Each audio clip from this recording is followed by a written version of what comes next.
तो ये देखिए इस समय बज गए हैं शाम के 3।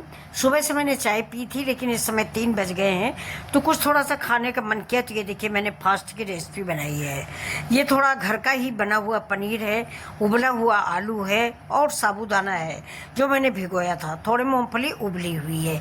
तो चलिए स्टार्ट करते हैं अपनी रेसिपी व्रत की, फास्ट की रेसिपी स्टार्ट करने चल रहे हैं। देखिए आपने ऐसा नाश्ता कभी नहीं बनाया होगा, एक बार अगर आप बनाएंगे ना तो हर फास्ट में आप इसको बनाएंगे और अब आपको बेहद पसंद आएगी। आपके घर वाले भी कहेंगे कि जो फास्ट में उस दिन बनाया था वही रेसिपी आज फिर बनाओ। बहुत ही टेस्टी और लाजवाब ये रेसिपी बन के तैयार हुई है। तो चलिए हम शुरू करते हैं अपने व्रत की स्वादिष्ट और टेस्टी रेसिपी। तो ये देखिए ये पनीर है जिसको मैंने पानी में भर के रखा हुआ है। अगर आप पानी में नहीं रखोगे तो ये पनीर खराब हो जाता है, कड़ा हो जाता है। लेकिन मैंने पहले इसको निकाल लिया है एक पीस। अगर पानी वाला होगा ना तो फिर अच्छा नहीं होता, इसलिए उसका पानी फ्रिज से कम 20 मिनट पहले पनीर निकाल लें, फ्राई करना है अगर। तो ये मैंने पनीर निकाल लिया है, इसको काट लिया है अपने आप मनपसंद आकारों में आप काट लीजिए। हरी धनिया है, हरा मिर्चा और उबली आलू है। अब इधर मैंने चढ़ा दिया है कढ़ाई में डाल दिया है देसी घी। ये शुद्ध घी है जो व्रत के लिए इस्तेमाल हम लोग करते हैं। व्रत में हम तेल वेल नहीं खाते हैं ज़्यादा। सरसों का तेल तो बिल्कुल भी नहीं खाते, मूंगफली का तेल भले यूज कर लें लेकिन सरसों का तेल या अन्य कोई तेल व्रत में हम नहीं खाते हैं। हम या तो मूंगफली का तेल खा लेते हैं या देसी घी खाते हैं। तो ये देखिए ये मैंने आलू काटा है, ये मैंने छिकला सहित आलू काटा है। दोस्तों एक बार मेरी बात का भरोसा कीजिए और एक बार छिकला सहित इस आलू को घी में तल के और थोड़ा धनिया मिर्चा के नमक से ऐसे खाइए। देखिए इतना अच्छा टेस्ट आएगा कि ऐसा टेस्ट आपको जैसे गांव में पहले आलू उबालने के बाद हम लोग भून के खाते थे वो टेस्ट ये आलू देती है। तो ये देखिए मैंने 3 आलू काट लिए हैं। 3 आलू काट के छिकला सहित मैं इसको गुलाबी भून लूँगी देसी घी में। तो घी की महक तो आप वैसे ही जानते हैं, जो भी चीज़ें घी में भूनती हैं उसका स्वाद निराला होता है। तो ये देखिए आलू मेरा किस कलर का भुन गया है, खाने का मन हो रहा ना।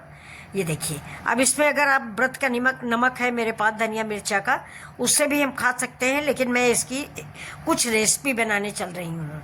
ये देखिए कितनी प्यारी आलू तल के तैयार हुई है, ये भूरी सी और छिकला सहित। इस समय इसका छिकला इतना करारा हो गया है कि आपको बहुत पसंद आएगा अगर आप इसको बनाएंगे। और इस पनीर को भी हम इसी घी में फ्राई कर लेंगे।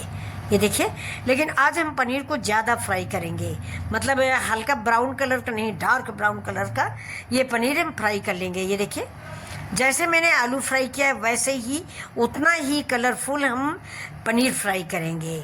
ये देखिए आज की रेसिपी फास्ट की रेसिपी है लेकिन स्पेशल रेसिपी होने वाली है। अब ये देखिए जो मेरी उबली मूंगफली थी उसी घी में मैंने इसको भी डाल दिया है। अब ये हमने डाल दिया है जीरा और अदरक, साथ में है मिर्च। तीनों चीज़ें मैंने डाल के इसी मूंगफली के साथ फ्राई कर लिया और जो घी ज़्यादा था वो घी मैंने निकाल लिया है।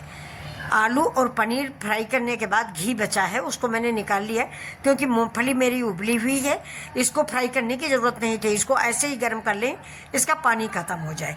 ये देखिए मेरा व्रत का धनिया मिर्चा और जीरा का नमक है, अदरक डाला है, धनिया डाला है, मिर्चा डाला है, बिल्कुल चटनी बन के तैयार हुआ है।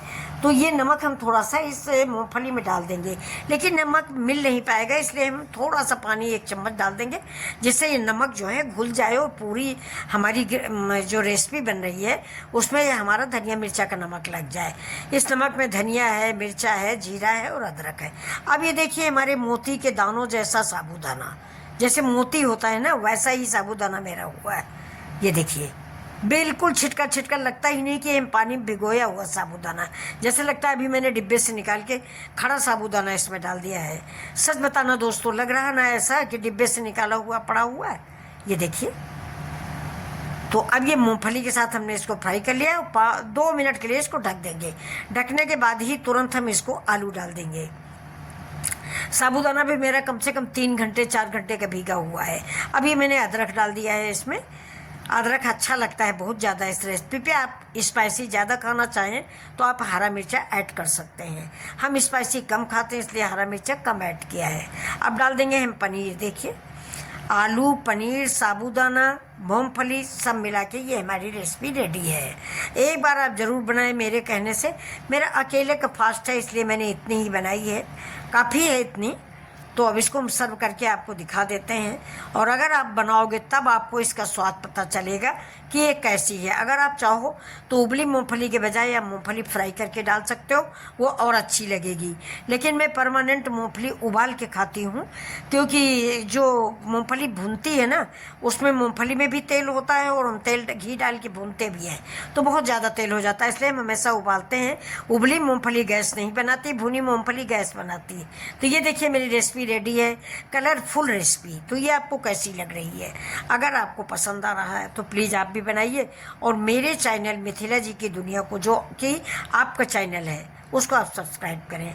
ये मेरे घर का ही मट्ठा है, मेरे घर का ही नींबू, सारी सामग्री घर की है। बाज़ार से मैंने कुछ नहीं मंगाया, बाज़ार का खाली साबूदाना है दोस्तों, वो भी मंगाया हुआ रखा है। पनीर भी घर का है, दूध घर का था, उसका सवेरे ही मैंने पनीर बनाया है। बाज़ार का पनीर हम व्रत में नहीं खाते, दूध का पनीर बनाया, अपने हाथों से बनाया और उसको फ्राई करके इसमें डाला है। तो इस रेसिपी के बारे में आपके क्या ख्याल हैं, कमेंट करके ज़रूर बताइएगा। और अगर आपको पसंद आती है तो प्लीज़ एक लाइक, एक शेयर, एक सब्सक्राइब ज़रूर कीजिए। अपने दोस्तों में इसको शेयर कीजिए, वो लोग भी बनाएंगे, खाएंगे। तो चलिए, नमस्कार दोस्तों, ऐसे ही वीडियो लेके फिर